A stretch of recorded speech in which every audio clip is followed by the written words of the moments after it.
Today's video is on baking miniatures. Now this isn't for putty, this will be for your polymer clay figures, those that don't harden on their own. So right here I've got a little figure I just finished.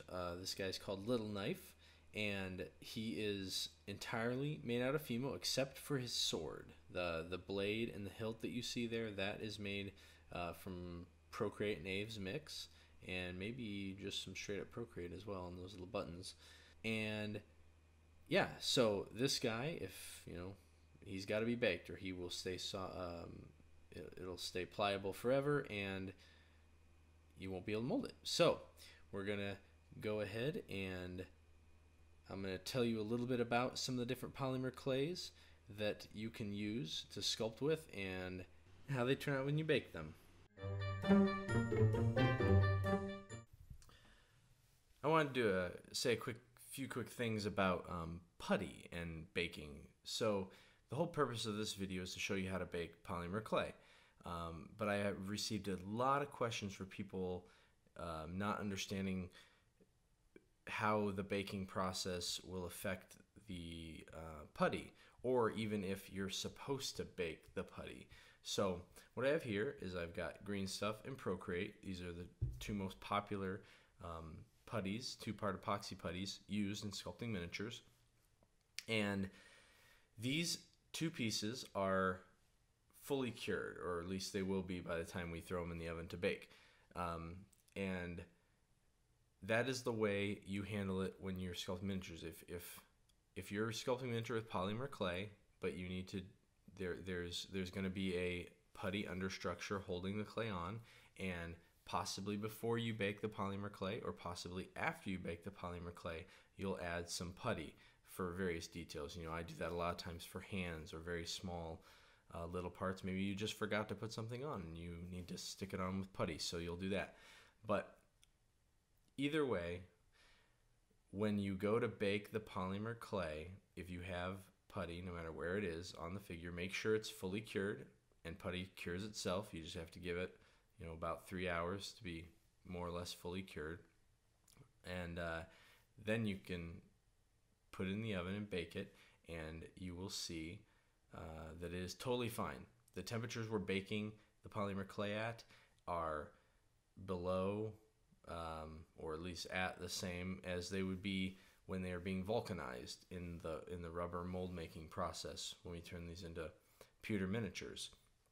So the oven's not going to hurt this stuff. Now you might see some discoloration after we bake it, and we'll get into that when we see it. So here we have three of the most popular types of polymer clay when using for miniatures. First we got Super Sculpey Firm, which I have never used yet.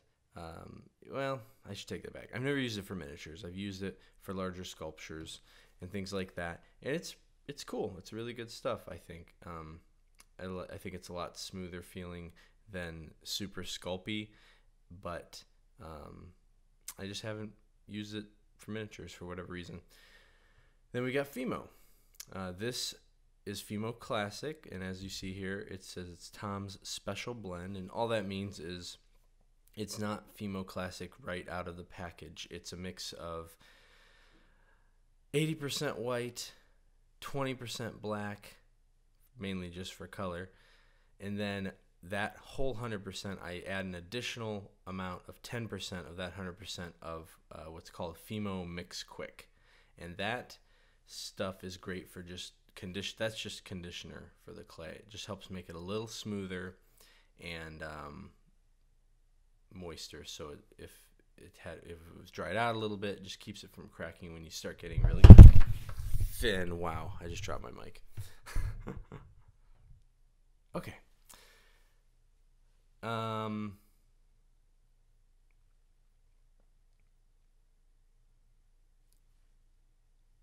Last we have Bees Putty, and this is another putty that I haven't used very much, but I have used it for miniatures. I've used it on some conversions that I had to do for some pieces I was doing, and it worked really great. It's softer. This is the, let's see, This is the Bees Putty Plastic Firm, and I really liked it. It has a bit more of a stickiness to it, and I will do a full review on it someday down the road. Try and do a little miniature, at least a larger part of it, show you guys kind of how it works. But for the purpose of this video, we're going to put this in the oven, and I'm going to show you how all of these bake up. Now, I want to do a quick note on the temperatures. So, Super Sculpey Firm recommends baking at 275 degrees. FIMO Classic, I believe, recommended that you bake at 230 for FIMO Classic. However, it has a disclaimer on the package that you can go, don't go any higher than 265, and I'll explain what I bake at a little later. But the Bees Putty says do not bake any higher than 239 degrees Fahrenheit. These are all Fahrenheit. You'll have to do the Celsius conversions. You can do that, and it's on the packages for all these materials. So I'm going to bake all of these at the same time, just to kind of show you a little bit of how they appear when it's baked, and if they have any different feeling or look. And but in order to not release any poisonous gases, they're all going to be at the lower temperature. I'm probably going to just do 235, which will bake all of these. Yeah, they'll all bake up just fine, but it'll keep this one from releasing poisonous gases. So that's a very important thing whenever you're using polyclay, is that you do have to make sure and keep it at the reasonable recommended temperature or below, because apparently it can release bad stuff if you get too high. So let's go throw these in the oven and see how they turn out. All right, so here we have all of the materials. They've all been through the baking process. They were baked at 230 degrees Fahrenheit for 1 hour. And I'll get into exactly the whole procedure of that when I show you baking an actual miniature. But I wanted to show you this real quick. So here is an example of, here's the green stuff that was baked. And I've got a freshly mixed sample, which is going to be the same color it would be after it's cured. It's hard to tell, but you might be able to see. This is a little lighter, or actually I guess a better way to put it would be a little more saturated. This one's a little bit, it's been browned a little bit. So it's hard to tell, but there is a little bit of a difference there. But the putty is totally fine. It's not compromised or anything. Same thing with the ProCreate. You can probably tell this a little bit more. This is a lot lighter than the baked ProCreate.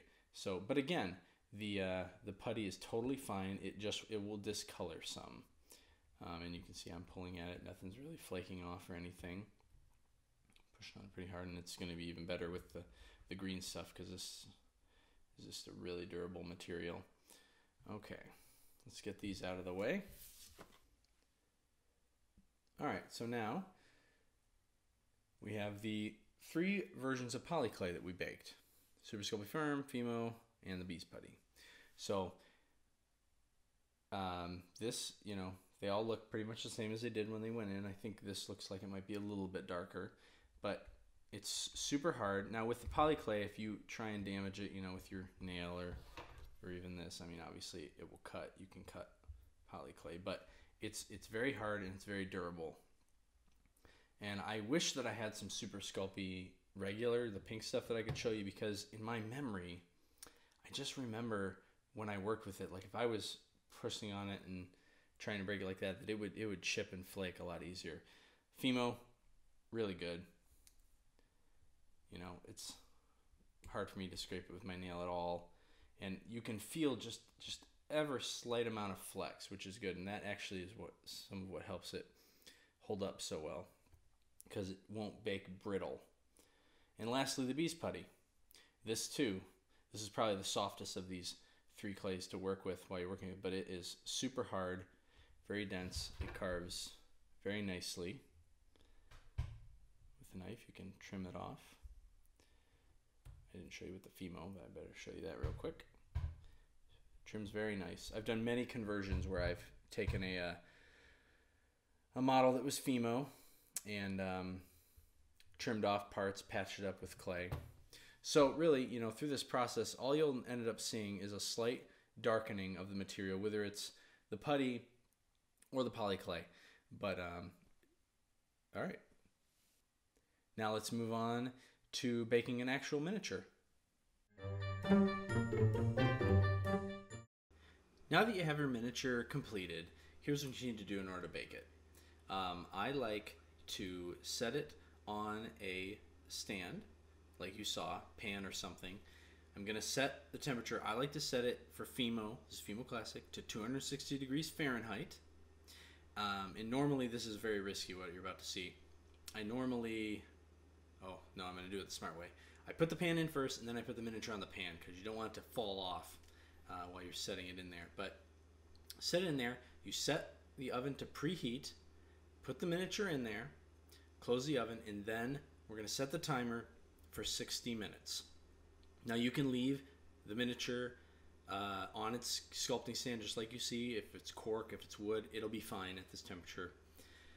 So go ahead and set your timer and let it go. And you want it to, like I said, you want it to preheat while it's cooking for an hour. All right, so there it goes. Now it's all done. It's been an hour. So what we do is we turn off the temperature and then just open the oven and you just let it air cool. And what this does, it helps the clay to acclimate to the temperature. With that, the miniature is complete. You can go ahead and mount it, do anything else, final things, add on little details of green stuff or even more clay, but we'll get into that another time. And you can also repeat the baking process. Some people recommend baking it more than once. Basically with the exact same process you just saw, letting it fully cool, so it's basically room temperature, but then going through the process again, putting it in, preheating it up while it bakes for an hour, and then letting it cool off naturally. And that tends to help temper the clay. It can help in the mold making process. But I found if you just give it a good full hour at 260, then that seems to do it. Thank you so much to everyone who supports me on Patreon, helps make this show possible. Head on over there yourself and you can check out how you can be a part of it as well. Or post a comment below, and don't forget to keep sculpting.